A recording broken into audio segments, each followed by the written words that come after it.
TMC join कर सकते हैं, ये तो बड़ी खबर है। अब आते हैं कि अ, एक बहुत बड़ी बेचैनी है। एक सवाल है भारतीय जनता पार्टी के अंदर, जो उनके अपने लोग ये पूछ रहे हैं और उनके जो भक्तगण हैं वो भी पूछ रहे हैं। लेकिन पहलगाम पर जवाब को लेके एक बहुत बड़ा सन्नाटा है। बल्कि कईयों ने तो एक मीम्स बना दिए कि इतना सन्नाटा क्यों है भाई? वो शोले का डायलॉग था ना, आपको तो पता ही है ना। इतना सन्नाटा क्यों है भाई? और एक बड़े राइटर हैं, खासतौर से बीजेपी के, वो भी बंगाल से ही हैं। उनके आइडियोलॉग भी हैं, स्वप्न दास गुप्ता, आपको मालूम ही है। वो भी कह रहे हैं कि पहलगाम को जो रिस्पॉन्स देना है वो मोदी के लिए एक बहुत बड़ा चैलेंज बन गया है। बोल तो गए सारे के सारे कि बड़ा जवाब होगा, अकल्पनीय जवाब होगा, जो किसी ने सोचा नहीं होगा। लेकिन अब बहुत सारे लोग सवाल कर रहे हैं, भाई जवाब कब होगा? क्योंकि डेट तो कुछ पता नहीं है। बोल दिया है। अब जैसे जैसे दिन गुजरते जा रहे हैं तो उनकी स्थितियां कमजोर हो रही हैं, लोग सवाल पूछ रहे हैं। स्वपन दास गुप्ता ने बोला है कि हाँ भैया, कुछ ना कुछ तो ऐसा है। और बड़ा आर्टिकल है उनका, छोटा नहीं है, कि ये उसका रिस्पॉन्स जो है एक बहुत बड़ा चैलेंज है। Why Pahalgam response pose a huge challenge for BJP. और वो इनके गले की फांस बन गया। अब करे तो करे क्या? तो सर, जवाब आप कई बार दे चुके हैं, अपने बहुत सारे प्रोग्राम्स में दे चुके हैं। ये जवाब देने में देरी भी हो रही है, आनाकानी भी हो रही है, उस दलदल से निकलने का भी प्रयास किया जा रहा है जिसमें फंस गए हैं। यानी कि जो बड़ी बड़ी बातें की जा रही है, बड़बोलापन है, कभी कभी वो अपना बड़बोलापन ही अपने गले का ना कांटा बन जाता है। सर, यही हुआ है सर, सिद्धांत जी। पहली बात तो ये है कि मैं तकनीकी तौर पे 2-3 बातें बताना चाहता हूँ। उन मित्रों को भी जो राष्ट्रवादी, हिंदुत्ववादी कहते हैं अपने आप को। राष्ट्रवादी हम सब हैं, लेकिन राष्ट्रवादी का तकमा वो अपने ऊपर कुछ ज़्यादा लगाते हैं, ज़बरदस्ती। ये जितने भी लोग इस तरह के प्रश्न कर रहे हैं कि मोदी जी ने अभी तक जवाब क्यों नहीं दिया, मैं उनके इन प्रश्न इन उठाने वाले प्रश्नों पे मैं उनके साथ सहमत नहीं। जवाब कोई भी घटना घटने के बाद देन एंड देयर जवाब नहीं इस तरह से एक देश दे सकता। उसको बहुत कई तरफ से देखना पड़ता है। ठीक है, बालाकोट का जवाब हुआ था और उरी पे भी उन्होंने जवाब दिया था, लेकिन अब एंटीसिपेटेड हो गया ना। अब एक तरह से एंटीसिपेटेड हो गया पाकिस्तान के लिए भी। आज अगर ये इतनी जल्दी कोई कदम उठाते हैं, एंटीसिपेटेड होने की वजह से हमारा नुकसान हो जाएगा। अगर युद्ध नीति के तौर पे अगर इस चीज को हम लोग आकलन करने जाएं तो इस तरह के अभी जल्दबाजी में प्रश्न उठाने वाले भी कुछ हद तक ठीक है। औरा बन गया उनका कि अभी अटैक हुआ है, मोदी जी तो अपनी तलवार खुद ही निकालेंगे 200 किलो की और गला काट देंगे जाके पाकिस्तानियों का। ये एक औरा उनका बन गया है।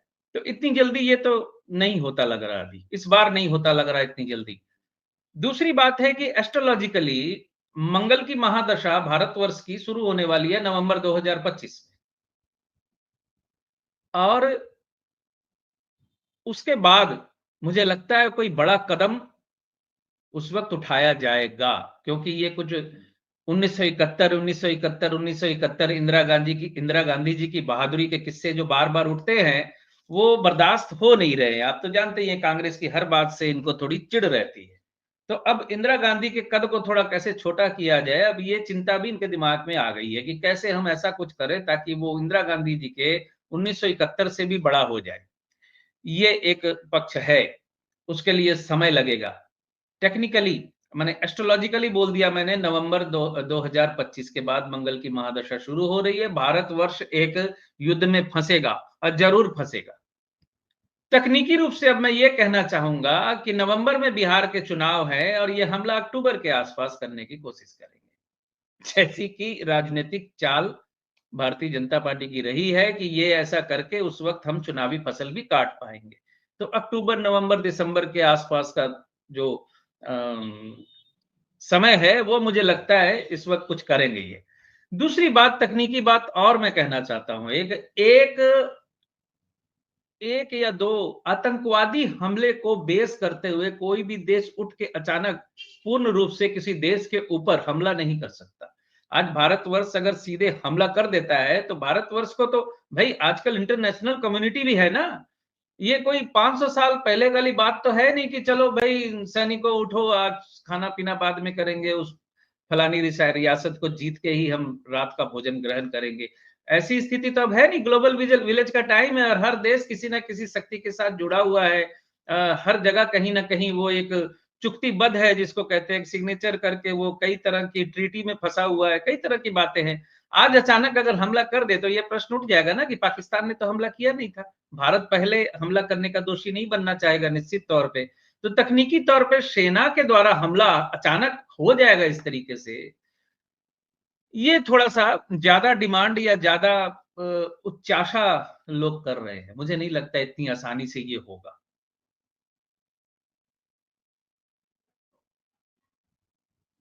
सर। बाकी चीजें, डाक सेवा बंद है, पार्सल बंद कर दिया, पानी बंद कर देंगे, सड़क बंद कर देंगे, वीजा आप कैंसिल कर देंगे, एम्बेसी में 50 से घटा के 30 आदमी कर देंगे।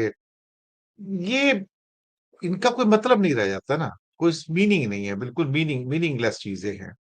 और कितने लोगों हालांकि तक ये बात पहुंच भी रही है, कितने लोगों तक पहुंच रही है? आप न्यूज़ पढ़ते हैं, मैं पढ़ता हूं, मुझे मालूम है, सबको थोड़ी मालूम। हाँ, लेकिन एक न्यूज सब तक है कि भाई 26 बंदे मरे हैं वहां पर, 26 बंदों की मौत हुई है, ये बात तो बिल्कुल सही है। तो कहीं ना कहीं भारत के लोग भारत से अपेक्षा करते हैं कि भाई 26/11 हुआ तब भी आपने जवाब नहीं दिया, 166 लोग मरे, उड़ी हुआ, पुलवामा हुआ, और उस बीच में अनगिनत हत्याएं हुई हैं कश्मीर के अंदर। कभी ये अटैक, कभी वो अटैक, कभी तीर्थ यात्रियों पे अटैक, कभी किस पे अटैक, कभी जो बिहार यूपी के मजदूर वहां काम करते हैं उन पे अटैक, उनको मार दिया जाता है। तो कुछ ना कुछ तो वहां पे फुलझड़ियां छूटती रहती हैं कश्मीर के अंदर, वो नहीं तो हमने अक्सर पाया है। इनका और हाँ, और उसके ऊपर कभी भी मतलब कुछ एक्शन होता ही नहीं है, और आर्मी के जवान भी मरते रहते हैं, उन पर भी कोई एक्शन नहीं होता कहीं भी। अल्टीमेटली सरकार के ऊपर दबाव ये है कि भाई आप कब तक सहन करोगे, आप कब तक सहन करोगे, ये भी तो एक सवाल है ना सर, सिद्धांत जी। बिल्कुल। आज डाक सेवा बंद करना या सड़क बंद करना या पानी तो पुलवामा के टाइम भी बंद कर दिया था टाइप की बातें उस वक्त भी आज उठ के सामने आ रही हैं, जब हमें मालूम है कि पाकिस्तान के साथ हमारा मेल नहीं है और हमेशा शत्रुता वाली हरकतें पाकिस्तान करता है, तो जरा सा वक्त बीतते ही डिप्लोमेसी के नाम पे फिर क्यों एक दूसरे के साथ गलबहियां करने लगते हैं? ये प्रश्न भी तो उठना चाहिए ना। क्रिकेट के नाम पे आप जुट जाते हैं, सब कुछ बंद हो गया, आईपीएल बंद नहीं हो सकता, दुनिया बंद हो जाए, मुझे लगता है पृथ्वी भी खत्म हो जाएगी तो किसी स्टेडियम में आईपीएल चल रहा हो। ऐसा आता है लेकिन ना सर, ऐसा हाँ, आता है ना। वही तो मैं बोल रहा हूं, लॉकडाउन में भी आईपीएल चला दिया था कि आईपीएल देखो भैया, चिंता की कोई बात नहीं है, खुश रहो। अब आईपीएल एक दिन के लिए बंद नहीं हुआ, 26 लोग वहां मारे जाने के बावजूद आईपीएल चलता रहा। अभी ये पाकिस्तान के साथ फिर क्रिकेट मैच रख लेंगे क्योंकि वो सबसे ज्यादा रेवेन्यू देता है। बंद करो ना आप, बंद कर दो ना। ये एम्बेसी की पावर पहले ही कम करके रखो, पहले ही उनको इतना दबाव में रखो कि वो शर्मिंदा महसूस करें। बीच में फिर शुरू कर देते, फिर अचानक पहुंच जाएंगे, एक बस निकाल लेंगे, चलो अब आपस में हम लोग गलबहियां करते हैं। आप रह भी नहीं पाते उनके बगैर। बिरयानी भी खा के आए थे। लेकिन मैं बोल रहा हूं, आप उनके बगैर रह भी नहीं पाते। कहते हैं ना, दुश्मन बहुत पुराना दुश्मन हो जाए ना, उस दुश्मन से भी एक मोहब्बत हो जाती है लोगों को। वो हाँ, दुश्मन ये बात अचानक तो मर जाए ना, वो दुश्मन अचानक मर जाए ना, किसी का भी, तो वो भी मर जाता है। वो दुखी हो जाता है कि अब मैं लड़ूं किससे। दुश्मन से भी एक प्यार हो जाता है लोगों को। तो हमारे भारत उसको पाकिस्तान से भी प्यार हुआ पड़ा है। लड़ेंगे झगड़ेंगे, फिर मारेंगे, फिर एक दूसरे को मारेंगे, फिर डिप्लोमेसी करेंगे बैठ के। चलो मैं मानता हूं इंटरनेशनल मजबूरियां होंगी, लेकिन आपका स्टैंड क्या है? 140 करोड़ का देश, जब इंटरनेशनल मंच पे, अंतरराष्ट्रीय मंच पे किसी तरह की कोई बातचीत होती है, किसी तरह का कोई मसौदा समझौता होना होता है, तो भारत वहां 19 क्यों हो जाता है पाकिस्तान के सामने? पाकिस्तान को समर्थन ज्यादा मिल जाता है इंटरनेशनल मंच पे, क्यों? ये प्रश्न अपने आप को इंट्रोस्पेक्शन करना होगा लोगों, देश को करना होगा, देश के नेताओं को करना होगा, देश की कूटनीति, चाणक्य नीति चलने वालों को करना होगा। सही कहा। वैसे पाकिस्तान का भी इंडिया के बिना गुजारा नहीं ना, नहीं तो पार्लियामेंट में खड़े होकर उनके लीडर क्या कहेंगे बेचारे, वो भी बेचारे परेशान हो जाएंगे ना।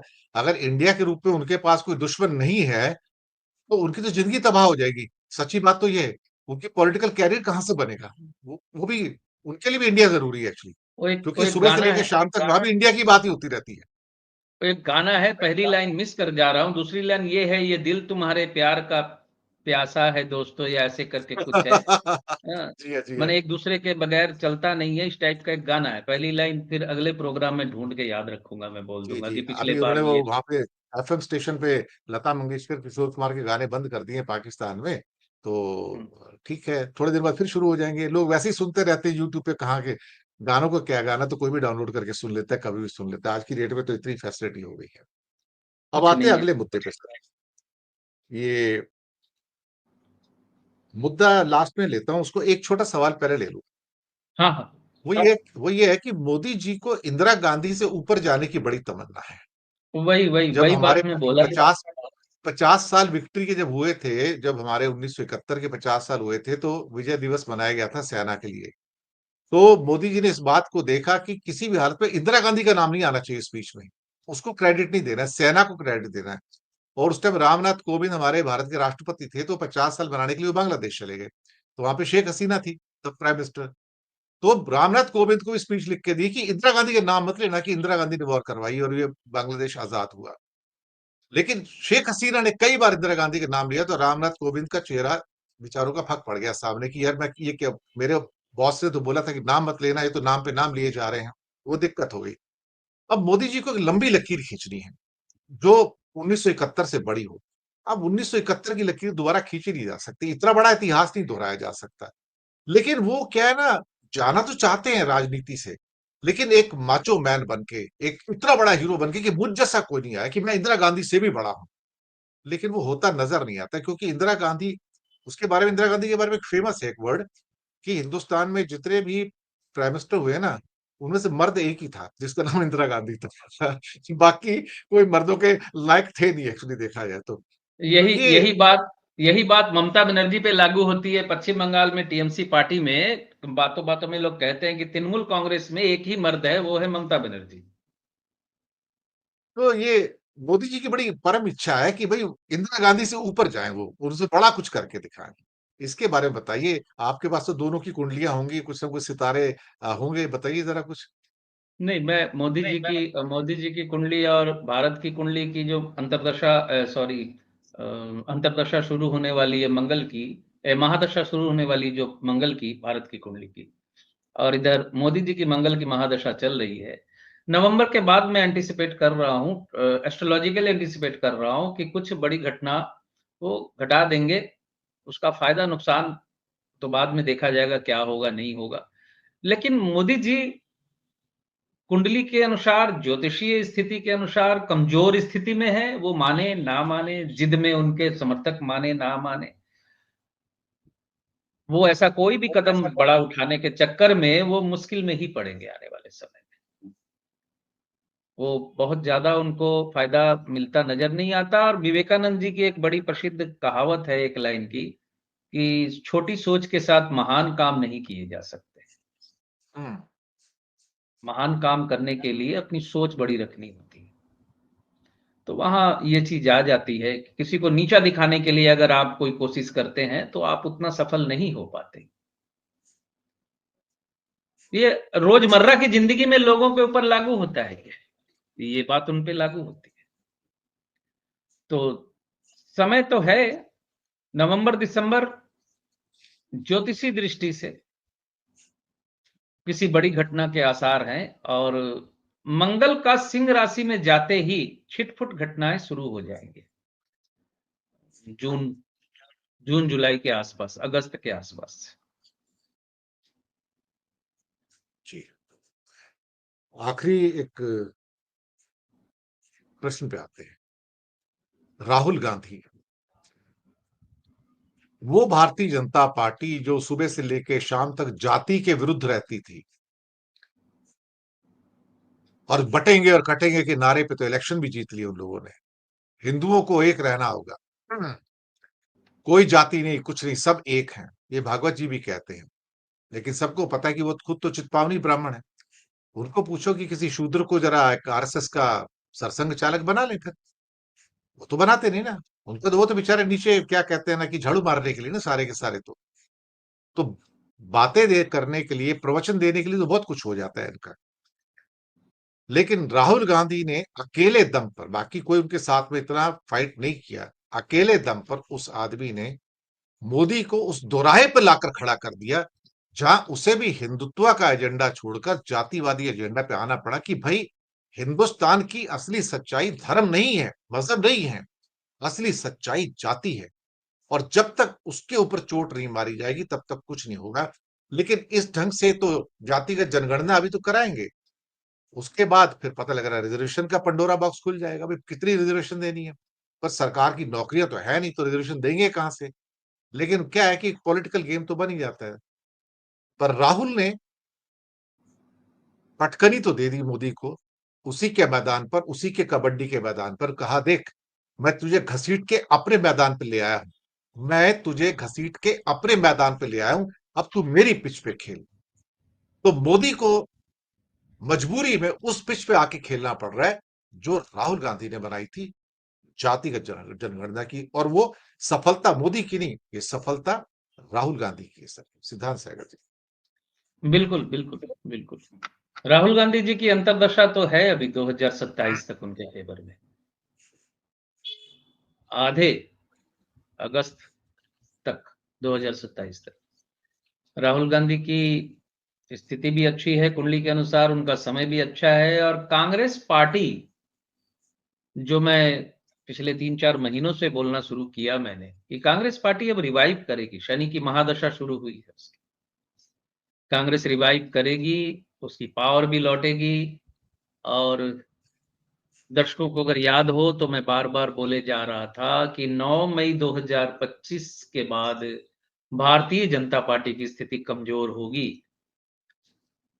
तो मोदी जी का जातीय जनगणना पे राजी हो जाना मेरी इस बात को तस्दीक करता तो है ना। आदमी ऐसे निर्णय, इंसान ऐसे निर्णय तभी लेता है ना, जो निर्णय वो लेना नहीं चाहता, वैसे निर्णय वो तभी लेता है ना जब वो कमजोर स्थिति में हो। मजबूत स्थिति में तो वो निर्णय नहीं लेता अपने खिलाफत वाले। जिस निर्णय के खिलाफ भारतीय जनता पार्टी के लगभग छोटे-बड़े हर नेता ने, एक ने तो यहां तक कहा था जिसकी जाति का पता नहीं वो जाति जनगणना करवाना चाहता है, जी इस जी स्तर जी तक जी। उतर कर स्टेटमेंट दिए थे। उसके खिलाफ चले जाना भारतीय जनता पार्टी के लिए दुखदाई समय तो मानना पड़ेगा आपको ना, कि समय बुरा, अंतर्दशा केतु की शुरू हो रही है। तो ये उसका परिणाम है कि उन्हें ऐसा निर्णय लेना पड़ा जो वो नहीं लेना चाहते थे।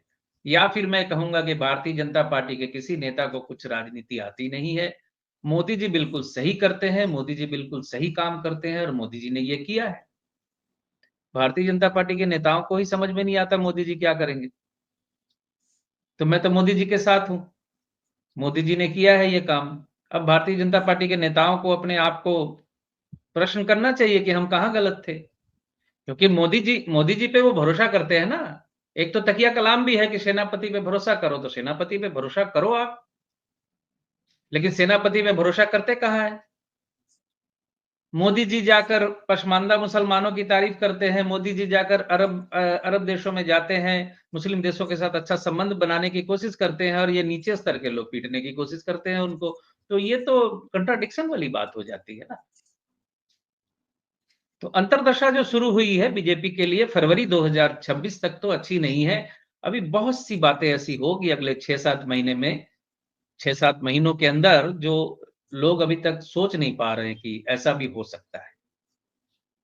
इंतजार कीजिए, अभी बहुत कुछ बाकी है पिटारे में।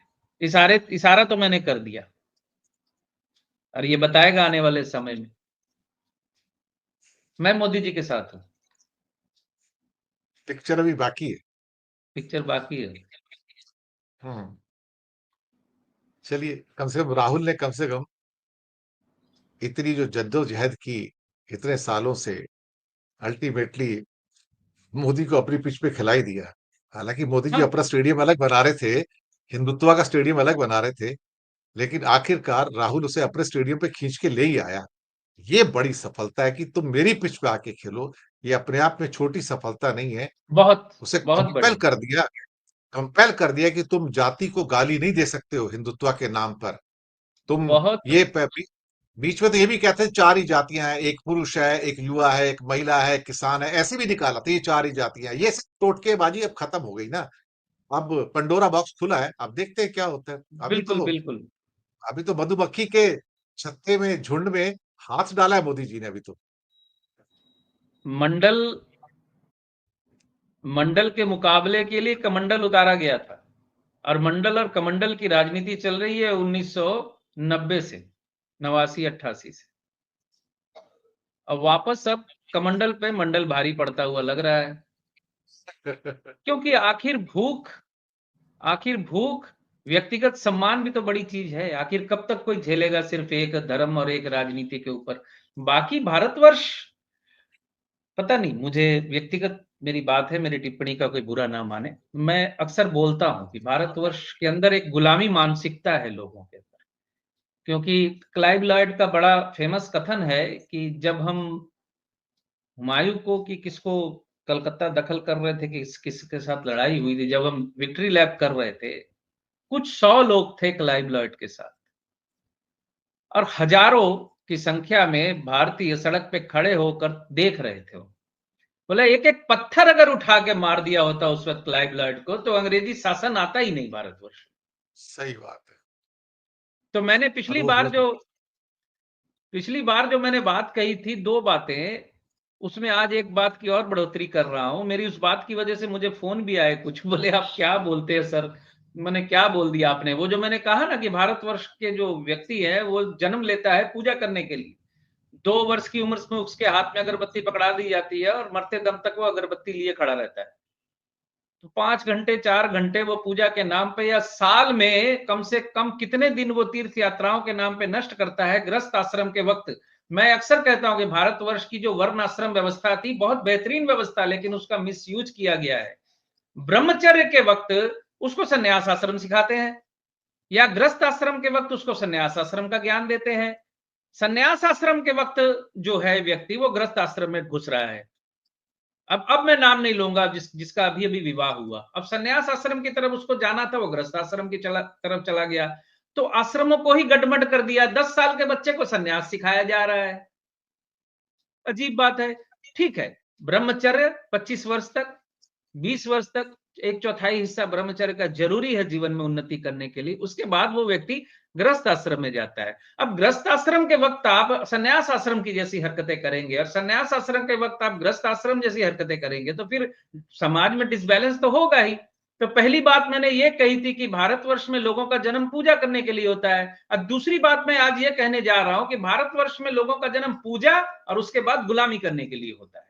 ज्यादातर स्लेवरी के शौकीन है। एक लीडर, एक नेता, एक हीरो, एक प्लेयर, उसका इतनी हद तक जाके गुलामी करने लगते हैं, जैसे कोई भी क्रिकेट प्लेयर है, धोनी है या कोहली है, ये जितने भी हैं, मैंने इनके देखे, इनके ब्लाइंड ब्लाइंड समर्थक ऐसे हैं कि आपस में मारपीट सर फुटबॉल तक करते हैं। और इनकी इतनी गुलामी करने की आपको क्या जरूरत है? या किसी भी लीडर की अत्यधिक गुलामी करने की क्या जरूरत है कि उसकी गलत बात पे भी आप प्रश्न ना उठाएं?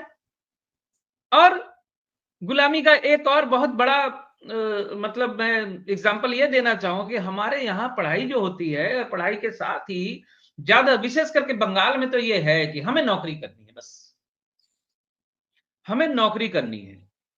नौकरी के अलावा कुछ नहीं सोचता है, बस हमें गुलाम बना लो, हमें हमें अपना दास बना लो। अब प्राइवेट प्राइवेट नौकरी में खून चूसा जा रहा है, क्या स्थिति है बताइए? बिजनेस की कोई सोचता ही नहीं, जी। बिजनेस की सोचते ही नहीं है। मोदी जी ने स्टार्टअप की बात की, अपना बिजनेस करने की बात की, उसको भी मजाक बना के रख दिया लोगों ने। लोन ले लिया, खा गए, उधर से पैसा ले लिया, खा गए, स्टार्टअप शुरू हुआ, तेल खत्म हो गया गाड़ी का। कुछ बातें मोदी जी ने बहुत अच्छी कही थी, ये बात मैं भी मानता हूं कि 2 करोड़ नौकरियां देना संभव नहीं इतनी बड़ी जनसंख्या में। मतलब हर साल कितने लोग नौकरी करने के लिए पैदा होके आ रहे हैं। सही बिजनेस बात की है। कौन सोच रहा है? जी। तो दर्शक मित्रों, ये थी हमारी आज की पेशकश। काफी दर्शक आए हैं, अभी लाइव भी 500 से ऊपर देख रहे हैं। तो कुछ नाम भी ले लेता हूँ। डी टेकिंग यूर्स, जीतू ठक्कर, कुमार, सरदार सादिक राजा, सुधीर उपाध्याय, जयश्री जोशी, काशीराज जोशी, नरेश कुमार, लैरी जॉन, बाबूलाल शर्मा, केवल जेठी, इसके बाद कुछ पीयूष ठाकुरता हैं, एक दीपक पाटिल, केवल जेठी हैं, बिमल नागड़ा, कुछ थोड़े बहुत नाम ले लेता हूं मैं, शिव भगवान लाहौटी और सचिन दामोदर, सुमित वैद्य और हेमंत राजकुमार। इसके बाद लोकेश शर्मा, अ, कल्याण कुमार भट्टाचार्य और सुनील कुमार। बहुत सारे लोग हैं, कबीर हैं, एक ट्रू इंडियन भारत और सैयद अतिकुल्ला और विपुल जोशी। तो दर्शक मित्रों, आपका बहुत बहुत शुक्रिया, आप आए और आपने हमारा साथ दिया। और सिद्धांत जी को सुनने आप आते ही हो, तो बहुत बहुत धन्यवाद। और सिद्धांत जी, आपका बहुत बहुत धन्यवाद, आप आए और रविवार की सुबह जो है सब लोगों के लिए सुहानी भी हो गई। बहुत बहुत धन्यवाद। जी सर, धन्यवाद। Thank you.